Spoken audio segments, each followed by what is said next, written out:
Hello, this is Tom Painter, and welcome. We have people from all over the world in our Success and Money Live program, and we are so blessed to have a wonderful man by the name of Robert Allen that has come into our world. You know, my story is very simple. I grew up, I'm one of 10 kids. When I was attending college, Robert Allen actually spoke at our college at one of the lecture series. I attended one of the Nothing Down seminars. I didn't quite have enough money to get in. I had to do some finagling and talk to the gal to let me stay because I was a student in college. And, you know, I wanted a student discount price because that's all the money I had. And she said, can you prove to me you're a student? So I walked out the car, grabbed my physics books and my psych book, took them in and says, I'm truly a student. Can you give me the student price? Because I really want to stay to the Nothing Down seminar. And she said, yes, you can stay. That's the only time that physics or psych book has done me any good, was it got me into the Nothing Down seminar. At that Nothing Down seminar, I learned that it was possible to buy real estate with nothing down. Now, my dad had taught me about real estate when I was young. When I was very young, when I was 14, I helped him.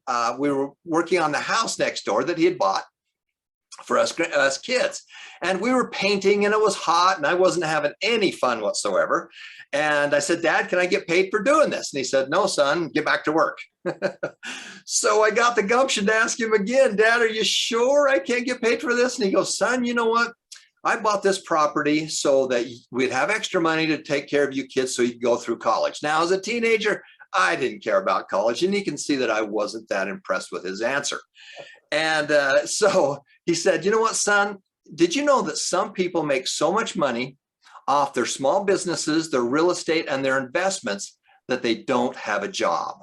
All they do is manage their investments, businesses, and real estate. And wow, that just knocked me on my heels. Right after that, a little while after that, after attending school, I married the girl of my dreams. We started a family, and I have 5 children now. But when I was 34 years old, something else happened to me that really made a huge dent in my world. I had a heart attack. And as they were wheeling me into the operating room, I looked over at my wife and wondered if I was coming back. Because one third of the people who have a heart attack die. That's the first sign they have any problems. And not only did I wonder if I was coming back, but I really wondered, how am I going to take care of these 2 special needs children? How am I going to provide for them? Because I don't think the government's going to do it. And I needed to be able to do that. And that really gave me a wake up. I had to make some differences in my life, had to take care of myself better. And I had to find ways to be able to create these financial streams to take care of these special needs children. And, you know, I've had some wonderful advice throughout my life with Robert Allen. I've worked with him on many of his crazy projects we've done. Where we took people out of an unemployment line, all kinds of things, the $1 billion challenge, all the crazy things that we've done together. But the one piece of advice that he gave me, which is probably the best advice I ever had, was shortly after that, I had breakfast with him and I said, Bob, I got a problem. My special needs son, we need to get him some special needs help, some help. And at the time we were living in San Diego, and UCLA had a program. Now, this was 30 years ago, and it was $40,000 then, which would be about $150,000 in today's dollars. And it was in a foreign city, and I just didn't have that kind of money. And I said, Bob, what do I do? And he gave me this advice. He just said, Tom, go make so much money that you can spend it on your kids and never regret it. You can get them whatever training you need to take care of these kids. And I was just, wow, go make so much money that you can do that. And I did that. And I started doing the things that Bob teaches, bought more and more real estate, small businesses, internet businesses, network marketing businesses. We've done all the things. In fact, I'm pretty happy to say that in Bob's books, Multiple Streams of Income, and other books, I've done everything he's talked about, but I don't have any gold coins yet, Bob. So that's the last thing on my bucket list to complete it. But I did the things that he talked about, the systems that he created that help millions of people from all around the world. And I just have to tell Bob how appreciative I am for him, because without him and without my dad, there's just no way that I'd be in this position. And there's no way that we could make a difference in your lives. because as I talked with Bob, I says, Bob, I've done all these things. I've got the money. My kids are taken care of. I've got all these real estate units. They were all paid for, because I started buying those 38 years ago. And I says, what do we do with this? And he goes, I says, I'd really like to create a legacy. I'm 63 years of age. Bob is 74. And we are now in the legacy mode. You're going to earn, learn, and return your whole life. Yep. And Bob and I we do all those all your life, but sometimes it's a little bit more aggressive what you're going to do. And both Bob and I are in that return mode. We've been doing it our whole life, but now we're really cranking it up. And that's when we created the foundation. Bob has been so super helpful in allowing us to use some of these great products that he's created so that we could bless the lives of other people. And without Bob Allen, this foundation wouldn't be where it is. There's been many people that have helped us get this foundation up and off the ground. And I just want to tip my hat to him and thank him from the bottom of my heart, because without him, we could have not done what we've done. And I couldn't have taken care of these children like we have. So I am so grateful for Bob. And Bob, I'm going to turn it over to you. Oh, thank you, Mr. Painter. He says it. He says that he wouldn't be where he is today if it wasn't for me, but I wouldn't be where I am at today if it wasn't for Tom Painter. Tom came to my home when I was in California and had just lost everything. An avalanche came down a mountain and destroyed our mountain home, and we had a mortgage on it, but the insurance company wouldn't pay the insurance, and therefore the bank came after me personally, and the long story short, drove me to bankruptcy. And I thought, what am I going to do with the rest of my life? I'm a #1 New York Times bestselling author. I've taught thousands, hundreds of thousands of people in my seminars, but now I'm financially upside down, and this is not good. And it doesn't look good when you go out and tell people, hey, you can be financially free, when you yourself are not, because of a lot of circumstances. An avalanche literally destroyed our mountain home, an avalanche of snow, and it sent me to an avalanche of financial crisis. And so in my home, I was wondering, what am I going to do with the rest of my life? And how do I dig myself out of this hole? And Tom came to my home and said he was an employee of my company. And when the company shut down, and I moved away to try to recover, Tom came and as an employee, and he said, Robert, I want to be your partner, and let's do this again. Let's do it right. Let's teach more seminars. Let's go out in the world. And this was in 1987, if I'm not mistaken, Tom. And I said, well, if we do it again, I don't like the way people talk about money. When they do their infomercials and they talk about how you can be rich, and you have Lear jets and Rolls Royces and all this stuff. I said, that's just not wealth to me. I want a nice home, but I don't want to have a gold watch and all that stuff. And I said, if we do this again, it's got to be done in the way I believe it. And we have to include God in the money. We have to talk about how spiritual foundation is really important to wealth. And we have to share a different message that's being said around the world from gurus who are talking about how to become millionaires and how to be rich and etc. And he said, Bob, let's design it. What do you want to say? We just put it up on the walls on these big flip charts, and we said, well, I'd have to have it this way, and we'd have to teach that the wealth is hard, that it's difficult, and there are challenges, and and so rather than being always positive, it's important to be positive, but it's also to tell the truth that it's a lot harder than most people say. It's harder to work for somebody else for your entire life and retire poor. That's hard, but it's also hard to create wealth. and it's just as hard. It's just the results are a lot better, you know. So the bottom line is we created a new seminar, and we created it when I had absolutely nothing. I was, millions in debt, and Tom Painter helped pull me out of it, and obviously began to teach it, and we taught tens of thousands of people from 87 to 91. We taught 20,000 people, and we taught them about mindset. We taught them about, how to build a strong foundation, how to give credit to a higher power. If you don't believe in a higher power, that is your right to believe that. But I do. I believe there's a higher power. Heavenly Father is what I call him, and he knows our names, and he knows that he wants us to be successful, and he wants to help, and he wants us to be givers. And all of these things I began to teach because I had to learn these lessons the hard way.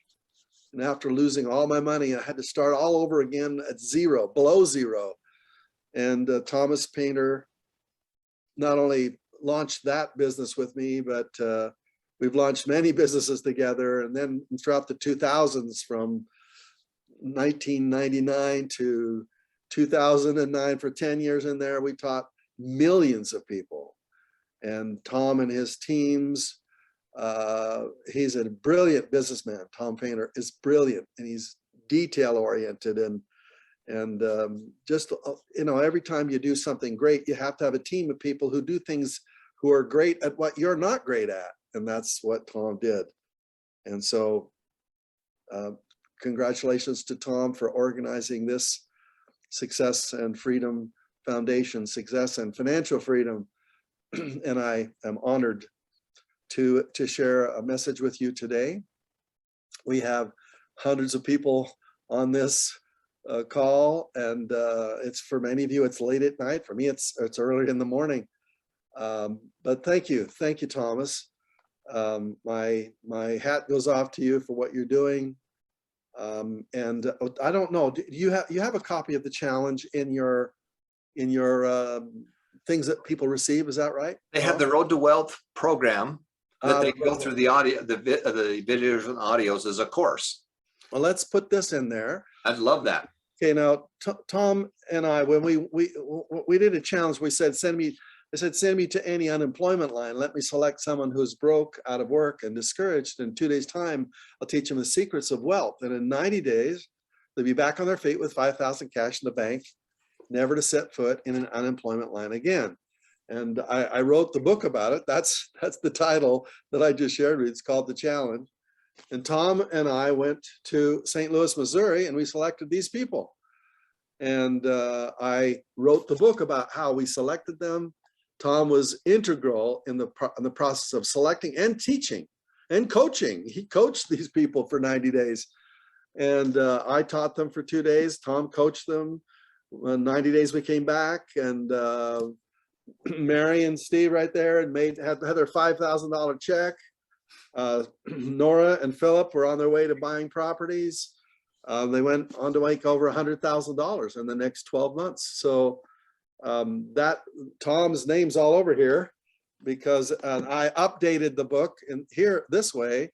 By now, many years later, this book was published in 30 years ago. Many years later, I went back and rewrote the book to say, this is what I learned in 30 years since we did that. And so this edition, the digital edition, is I want Tom to put that in your archive, so that if you want to read it, this is how people who had no money, no cash flow, no job, no credit, no assets, nothing, started and made $100,000 cash in 12 months. How they did from absolutely nothing. So the belief here for you to understand is that money is not the things that the world says it is. The banker says that the money is your cash flow, credit, collateral on your financial statement. If you don't have these things, you can't qualify to borrow money, to get a house, to build a business. You can't qualify. Well, what if you can't qualify? What do you do? Is there no hope for you? So to prove that you can start with nothing, and I taught these people at the unemployment line, I said, send me to any city, send me to any city, take away my wallet, give me $100 bill, and in 72 hours, I'll buy an excellent piece of real estate using none of my own money. And the Los Angeles Times saw my advertisement to say that I could do that.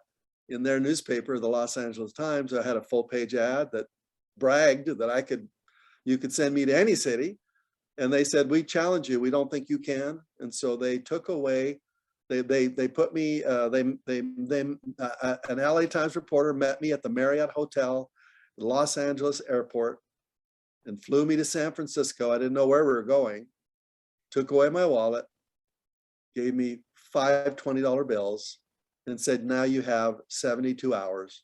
Let's see what you can do, Mr. Allen. Because if you fail, we're going to let the world know.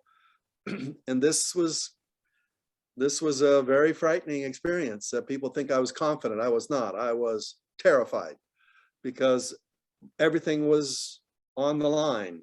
My career, my reputation, my business was on the line. I was all in, as they say. The young ones say that today. I was all in, and I was literally all in. And it took me 24 hours to buy my first property. And then I felt a little bit easier. And then I said, well, we got 2 days left. Let's see how many more we can buy. And I bought 6 more. So I bought 7 properties in 57 hours and gave the reporter $20 back in change. And then they reported it in the LA Times, full page, boastful investor accepts Times challenge and wins. Now, why am I telling you this story?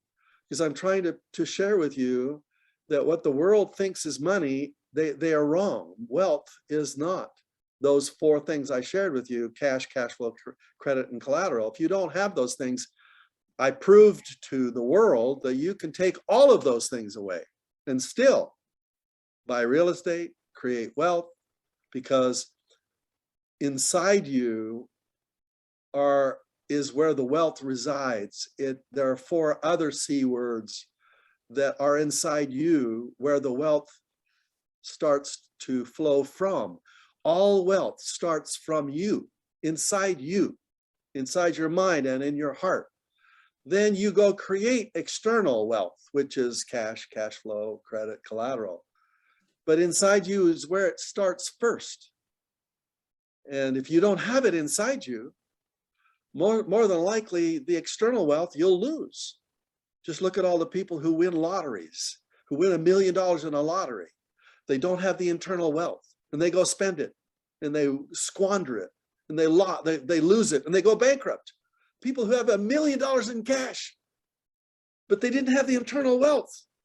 And what is the internal wealth? It's your courage, and it's your commitment, and it's your creativity, and it's your character.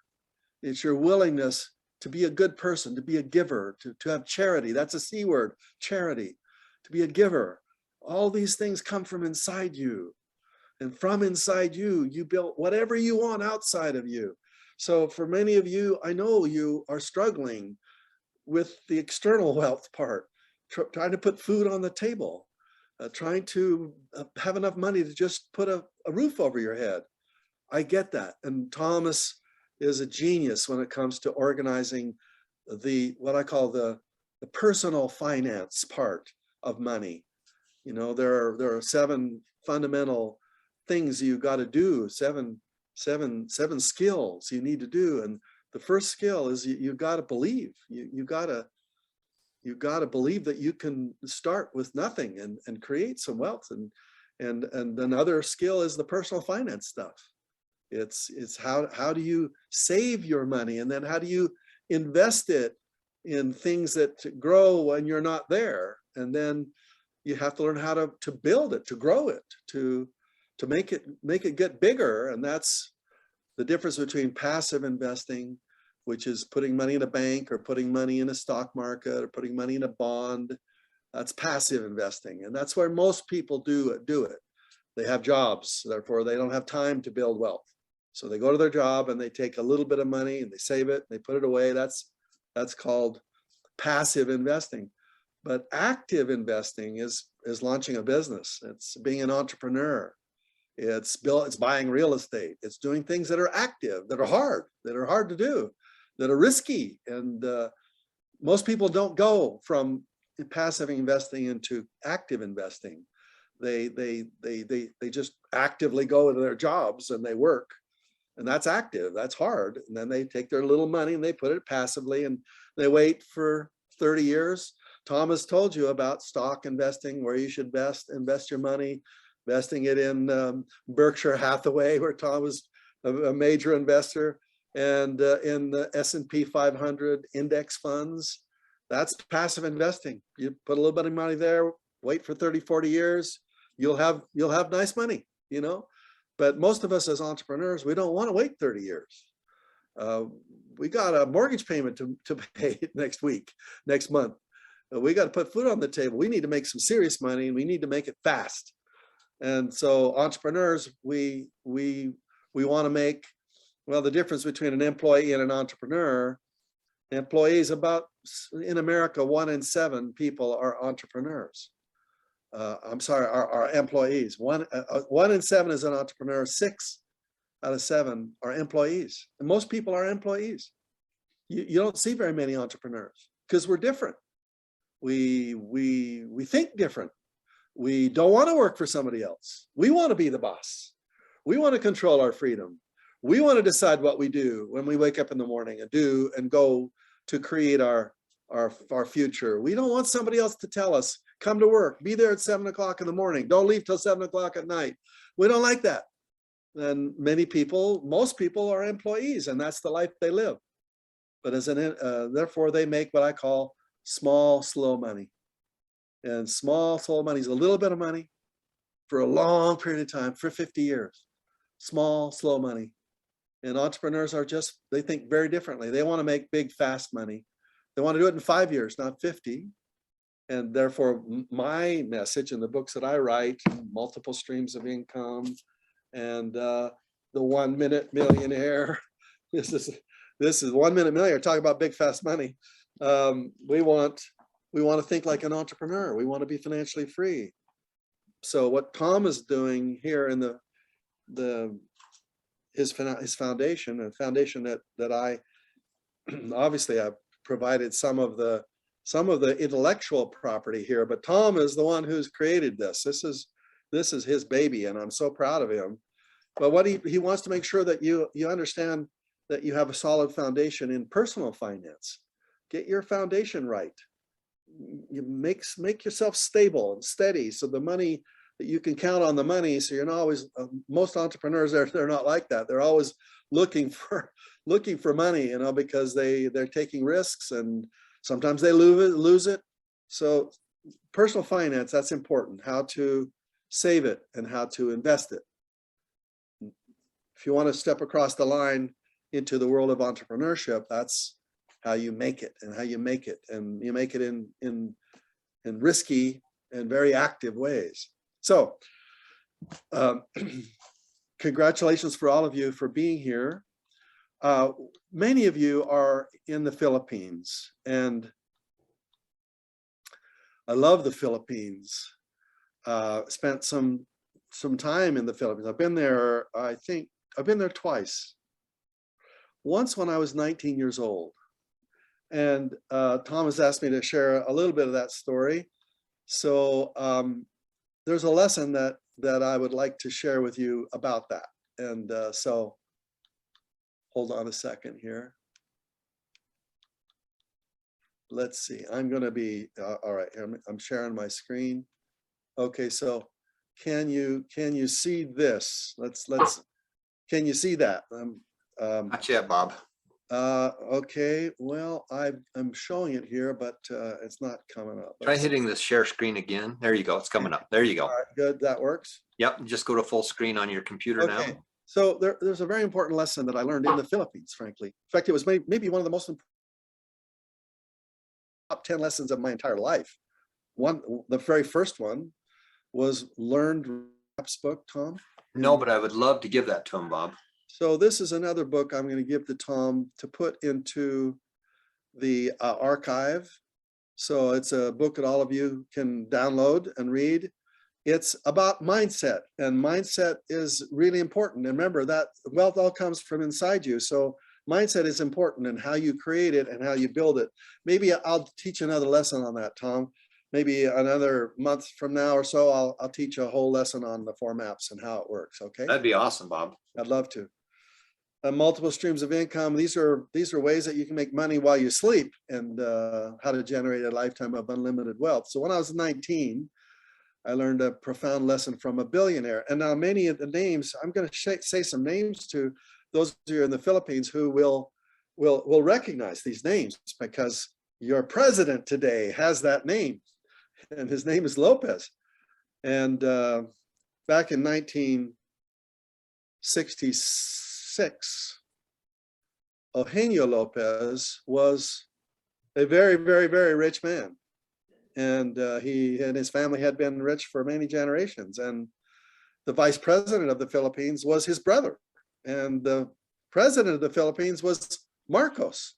And so here is Marcos and his vice president, Lopez, the brother of Eugenio.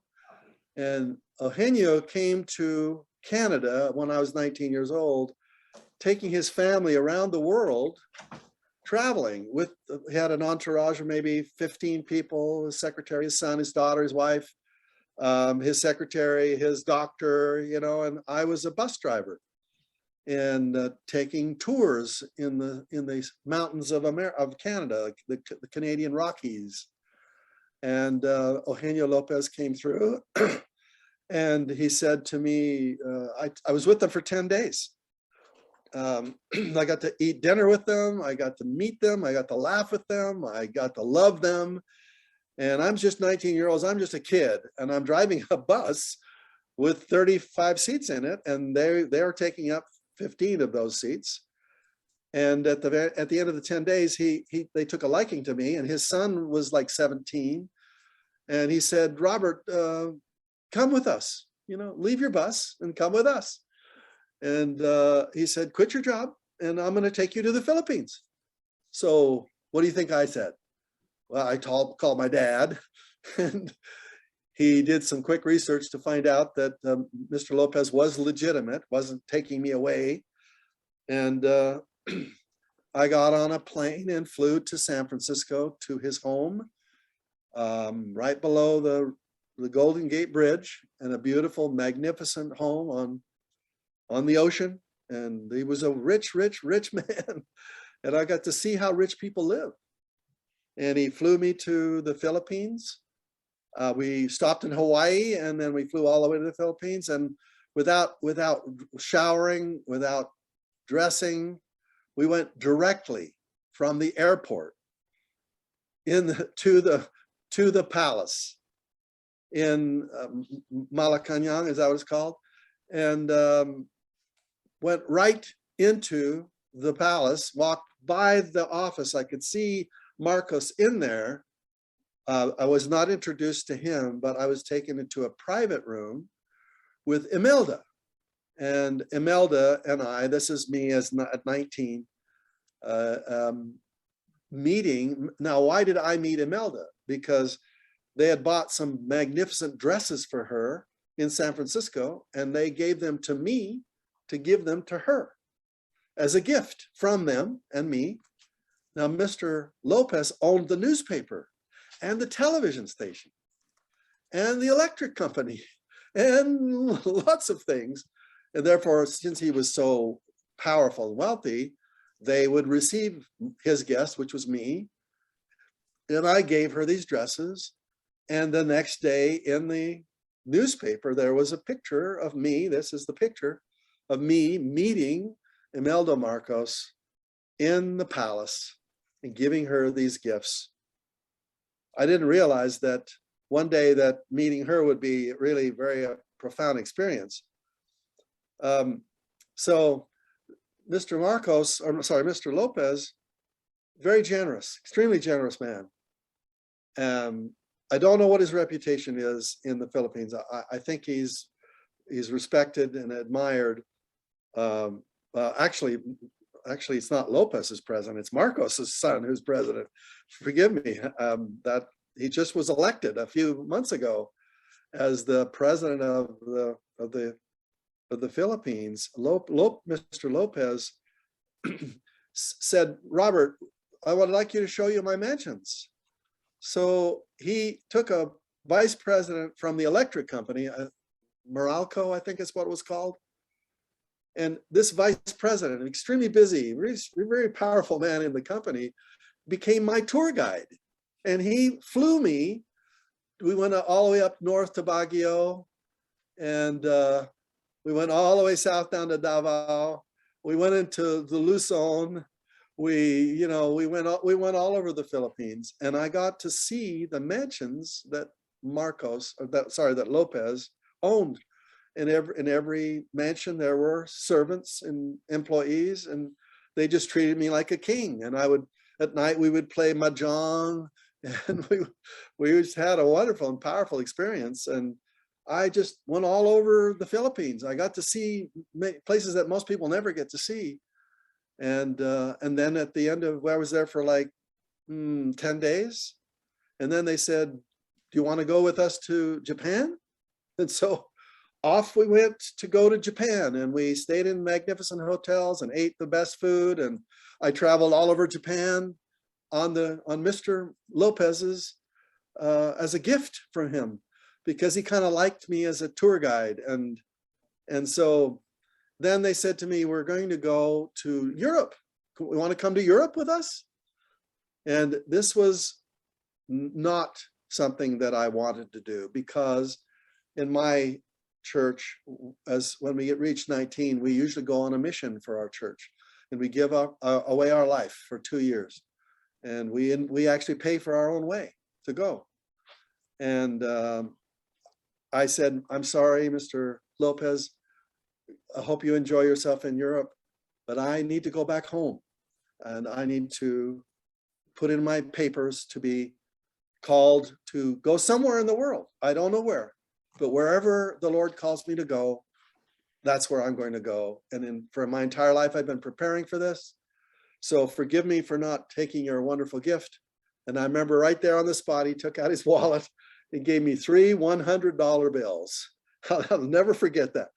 And he said, okay. And he flew me to Hawaii, where I spent a couple of days in Hawaii, and I surfed and had a lot of fun. And I flew back to Canada, a little colder. And then I made my application for my mission. And I was called to go to Tahiti. And here's me in Tahiti as a missionary, in an island in the South Pacific, way below the main island of Tahiti. It was an island called Tubuai. And I spent 2 years in Tahiti as a missionary. And there's me on the far left. And then I returned home. I got a master's in business, and I began the process of creating wealth. And as I shared with you, by this time I'd done my challenge, the LA Times challenge. Send me to any city, take away my wallet, give me $100 for living expenses. I met the reporter at the LA Times Marriott, and we flew to San Francisco, and this is me buying 7 properties, and here are the properties that I bought. And then I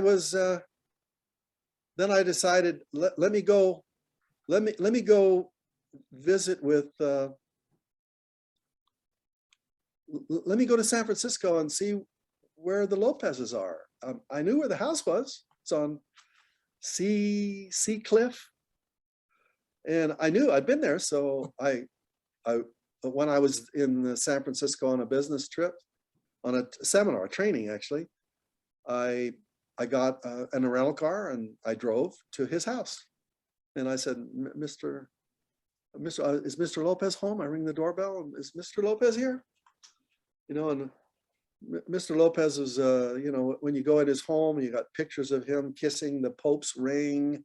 He's just, he's in my opinion, he was a wonderful man. He just was a good guy. And you know, it was very, you know, for me as a young kid and looking up to him, I was taller than him, but I had to look up to him for what he'd accomplished. And the employees there said, no, that Mr. Lopez, he died. And that was terrible. And he says, yeah, there's a lot of bad things happen, you know. Now, this is the story that I remember them telling me. And so I'll just share with you what I remember.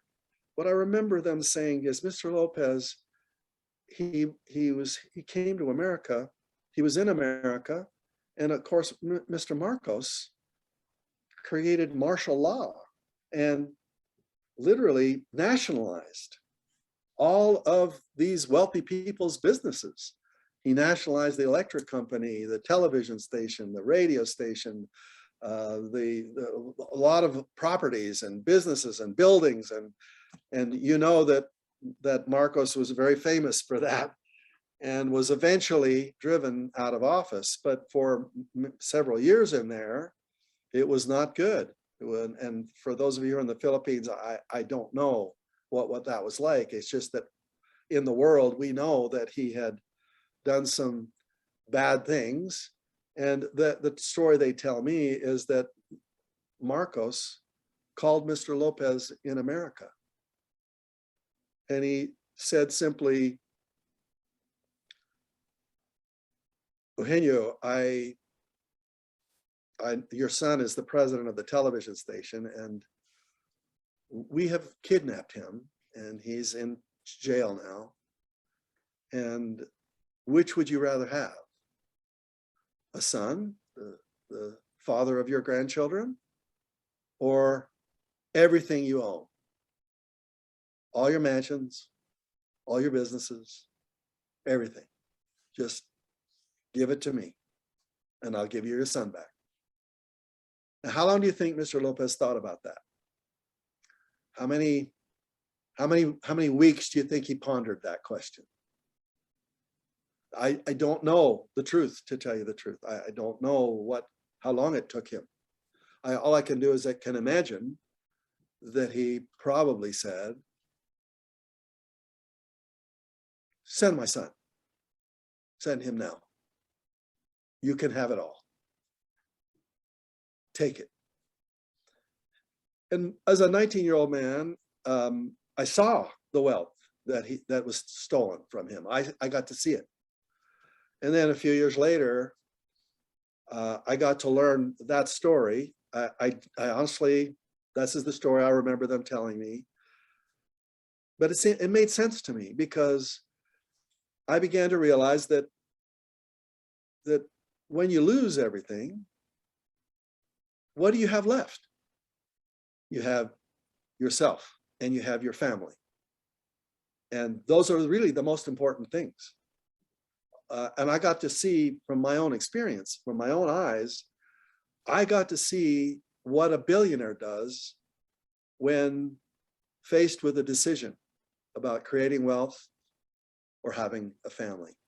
And there was a very profound lesson for me personally. I was unmarried at the time, single. I eventually married my wife, my wonderful Daryl. Daryl is my wife. Some of you, his name is Daryl. She and I have been married for 45 years now.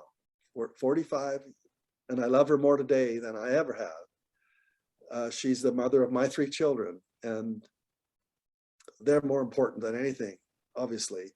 And I got to see what a billionaire would do. Now, I'm not sure all billionaires would do that. You know, there are some other billionaires that I think Getty, you know, his grandson was kidnapped, and he basically said, no, kill him. So sometimes we learn lessons in other ways, right? But bottom line is, I got to learn a profound lesson like that. And then when, you know, I began to learn that financial resources that the world thinks is wealth is really not the source of the wealth. The source is the C words inside you. It's your commitment and your decision to go out and create it, starting with nothing. And there are thousands and thousands and thousands of stories of people who started with less than nothing. So if they can do it, you can do it, right? So you are your wealth. And therefore, what Tom is teaching you, he's teaching you that you, when you add knowledge to your mind, you add wealth to your mind. And therefore, as you learn knowledge, you become wealthier. Is the big lie is it takes money to make money. It doesn't have to be your money. It can be somebody else's money, but it doesn't, it's not something you have to do. So, so anyway, this is the picture of me in the newspaper when I bought the properties with nothing down. You'll need to share again, Bob. Was that? You'll need to share again. Ah, yes, you're right. You're right. Forgive me. Yeah. So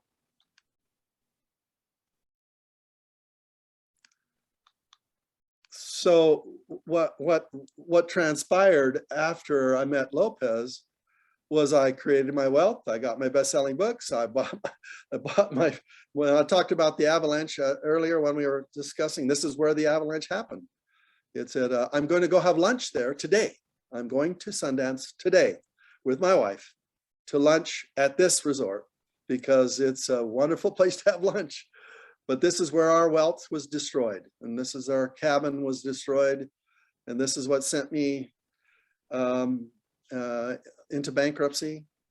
And then I realized that they can take all the wealth away from me, just like I did the challenge in San Francisco. They can take this house away. They can take all my wealth away, but I get to start again. And Tom Painter started again, helped me start again using my internal wealth to create. This is a beautiful mountain cabin that was just absolutely destroyed. It crushed my millionaire dream cabin. And then yet things happen, disasters happen. And when disaster takes everything away from you, it can't take away your mind and your heart. And you just start again, you stand up and you start walking. So the guy who had nothing down had nothing left, who wrote nothing down. And I had to start all over again. And so wealth is not something you own. Wealth is something that you are. And so you are your wealth. And that's my message today. And I learned this lesson from this man. I'm grateful to him. Now the nemesis, his nemesis Marcos, is his son, has come back, and I hope that he's going to recover the name of Marcos because it was destroyed. But anyway, my friends, we spent over an hour now. I'm just here to tell you that you need to dream. You need to dream. You need to dream. As a quote of one of my quotes, I've always said, you must make your dreams more real than your fears. If you feel fear, if you feel you're afraid, if you feel shy, if you're afraid to talk to people, if you're afraid to step out, if you're afraid to take risk, if you're afraid of rejection, if you're afraid of being abandoned, being left behind, if you're afraid of being embarrassed, if you're afraid of being rejected, and maybe some people are afraid of success, if you're afraid of anything, if those fears are stopping you, it's because your dream is not big enough. So you must make your dream bigger than your fear. So how do you do that? Well, this book, the 4 Maps book that I'll put into that Tom will put into your vault, will be a way to draw your dream. You can actually draw it, and I'm going to teach you how to do that. But basically, 5 years from now, today's the 7th of July, 2022, on the 7th of July, 2027, where do you want to be? There's 7 questions you want to ask yourself today. What do I want? Regardless of my fear, what do I really want? When do I want it? And I've just given you the date, 7th of July, 2027 or earlier. not later, but earlier. Where do I want it? Do you want to live in the Philippines? Where do you want to live in the Philippines? Those of you who are in other parts of the world, the Caribbean or in South America or somewhere in Europe or wherever you are, China, Japan, Australia. Is that where you want to live? So where is it?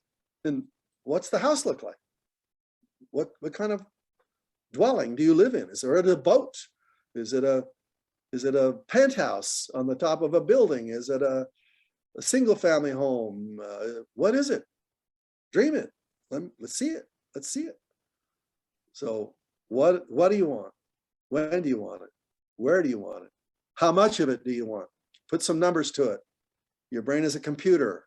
It needs numbers. Don't tell me you want to be financially free. That's not enough.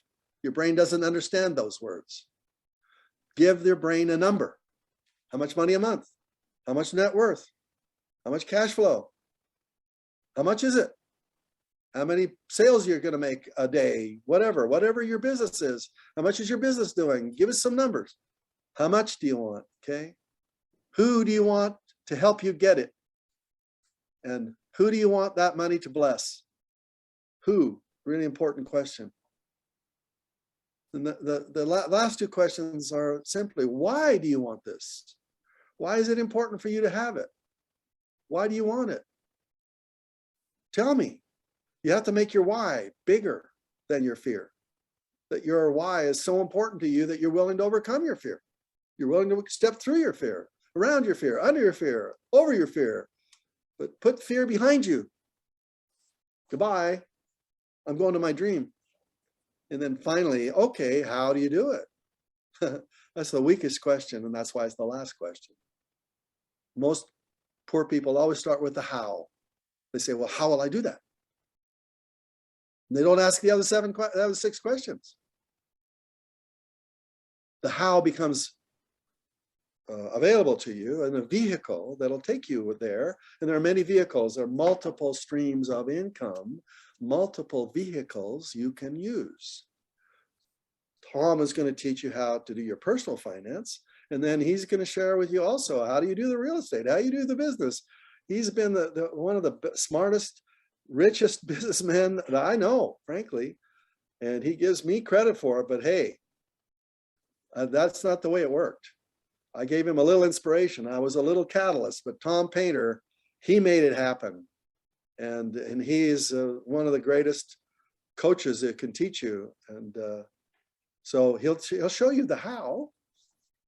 But if you don't have a why, if you don't have a where, if you don't have a what, if you don't have a who, hey, not enough. You need to have clear answers to those questions. And then the final thing you need to do, once you've clearly decided what that looks like, what does it look like to be financially free? What does it look like? Where is it? Who's with me? You know, how did I pull this off? When you get a clear picture of that, then you need to feel it. You need to feel as if you actually are there now. If you don't feel it, if you don't energize that dream, then more than likely there's not enough gas in the car to drive you to your dream. You need to get in a vehicle, some kind of investment vehicle to take you there. If you don't have the gas, it's just going to sit there, a dream, and nothing happens. The gas is the emotion. It's you feeling that this is something you can do. You feel like it's something that you were destined to do, that you were designed, that you were born to do. You were born to be more successful. And it doesn't have to be just money. It can be how to be a successful person. And it's hard to succeed. It's hard in living in our day when every person is distracted a million times a day with all kinds of distractions, and to keep clear on your dream every day, to invest time every day to go towards what you really want. This is what I want. This is where I want it. This is who I want it for. This is why I want it. This is how I'm going to get it. Until that's clear in your mind every single day, then you'll be distracted in a million ways. So that's my message to you. You must make your dreams more real than your fears. And when your dream is real, clear, and you feel it, you emotionally feel it, your fear will start to diminish. it will start to shrink. Most of fears will. And therefore your dreams starts to take over your mind. You start to see things you hadn't noticed before. And you'll see people that you haven't thought about before. I'm going to end on one thing that I love. It's a statement that I taught to the inner circle. Heshi knows this one. She could probably say it too. It's a commitment statement that you need to commit to memorize, you know. Until one is committed, there is hesitancy, the chance to draw back, always ineffectiveness. Concerning all acts of initiative and creation, there is one elementary truth, the ignorance of which kills countless ideas and splendid plans. That the moment one definitely commits oneself, then providence moves too. Providence, that means God. The moment one definitely commits oneself, then providence moves too. All sorts of things occur that never would have otherwise have occurred. A whole stream of events issues from the decision. A whole stream of events issues from that decision, raising in one's favor all manner of unforeseen incidents and meetings and material assistance, which no man could have foreseen would have come his way. And so what I'm saying is when you commit and you commit to your dream and you say, this must happen, when you are committed to it and you're committed to being a giver, that you're committed to the wealth you create, you got to give the first 10% away. Give it away to a church, a charity, philanthropy, whatever. And when you do that, providence also joins you on your dream march. Providence removes the barriers. Slowly, miraculously, maybe you don't even notice it, but miracles are happening when you are committed to be a giver and to create freedom for your family and for yourself and for the world. Commit. And then providence moves too. My best to you, my friends. I love you. Tom, I love you too. Have a wonderful, wonderful day, everybody. And I'm going to go have lunch at the place where my wealth was destroyed. Okay, good. So hang on just a second before you run, Bob. So I want to thank everyone for being here, especially Robert Allen. Hi, Tanya. Bob, the chat is just lighting up. We've got over 400 people here live on Zoom and most likely the same around the world on Facebook Live. You know, this is how you change your life. This is how you change your world. And more importantly, this is how you change the world of those that you love. And Bob is his books, his trainings, his thought process, the ability to take something very complicated and make it simple for people is one of the greatest strengths that Bob has. And I can tell you this, without Bob Allen, you know, we wouldn't be here. This foundation wouldn't be here. And there's millions of people's lives that have been changed for the good. You know, Bob has taught that, you know, when you pass away, you know, before you pass away, they say you see your whole life pass before your eyes. Well, actually, you just pull out your iPhone and look at all the pictures. That's one of the ways that you do that. But you know, you're going to go with the knowledge. Did you help people or hurt people? You're going to take the memories. Yeah. You're going to take the memories of the things you've done, and then the knowledge. Did you help or hurt other people, and how did you help them along their path? And that's the purpose of the foundation. And Bob is a big believer with us. He is, yeah, it was part of his inspiration to help us create this. He says, Tom, we need to create a legacy program. You know, both of us are getting up there in age. We need to create a legacy program that will outlive us. And so as a result, my wife and I donated all that real estate in Berkshire Hathaway stock. There's $3 million into the foundation. As it makes money, we give that money away. And my goal is to have that foundation outlive me. So that's what our goal is. But the only way that we can truly make a difference in people's lives is you have to share the wealth with them. You know, we have a platform where there's wonderful classes but you have to open up your mouth and start with something simple. Start with the 5 steps. If you can draw it on the back of an envelope, you can teach it. And your job now is to go teach that to someone, put your arm around them, help them, give them that experience, pull the trigger, get that investment account open. 27% of you have that investment account up and running. Some of you have retirement accounts. 46% of you have small businesses. We need to pull the trigger and do something. And even if it's not wonderful, it's not great, just kick it off and get it started. That's what our key is. So we're going to say goodbye to everybody from around the world on Facebook Live. And then Bob, if you can hang on for a second, that would be terrific. Yes. And we're so grateful for Bob. Scott and Werner, and I see so many wonderful faces I recognize. Oh, hello, everybody. Oh, yes. Oh, there's a beautiful mother and her baby. Hi, Jen. Oh, it's beautiful. Wonderful. Yeah, good. Ethan. Yeah, great, Ethan, for putting this together. Good for you. Hi, Charles. My friend Charles. I love you, buddy. You're awesome. He sent me a 4th of July announcement. Thanks, Charles. Oh, look at all these wonderful people. It's Cebu, yeah. Look at them So all. we're going to come back live in just a second. So we're going to say goodbye to all of our friends on Facebook around the world. And remember, make a difference, make it happen. And every life is precious. Every life, every spirit, every soul has equal value. But not every person has equal value in the marketplace.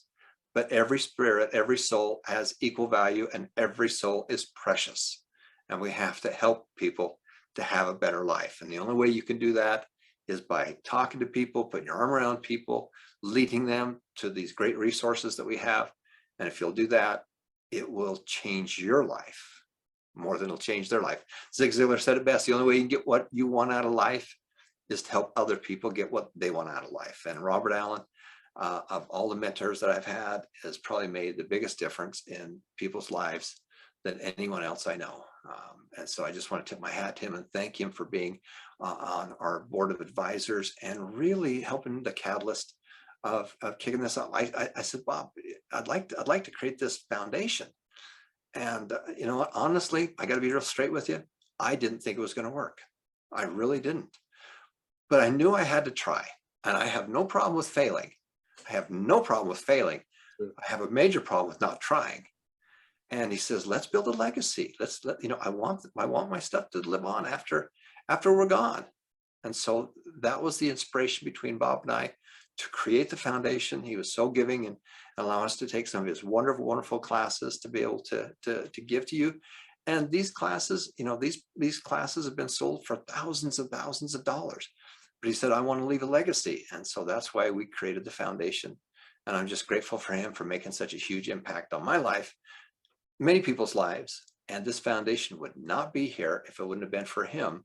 And the money that's in the endowment fund, the $3 million in the endowment fund, would not be here if it wasn't for him, because it was real estate, it was stock, it was those things that are funding this. And so you've got to go back to the source. Steve Jobs says the only way that you can figure things out, the only way you can connect the dots, if you go backwards and see how those dots were connected. Sometimes you can't connect them forward. Well, I can go all the way back and connect the dots, and the foundation and everything going back through my life. I've had mentors that have made a big difference in my world, starting with my parents, and then Robert Allen is one of the biggest ones that have changed my world. So I want to thank him. I want to thank all of you for being here. We're going to say goodbye to our friends from Facebook Live around the world. Remember to go make a difference, make it happen, and every life is precious. And then we're going to come back here and we're going to have just a couple more minutes with Bob. Thanks, everybody, and we will see you next week.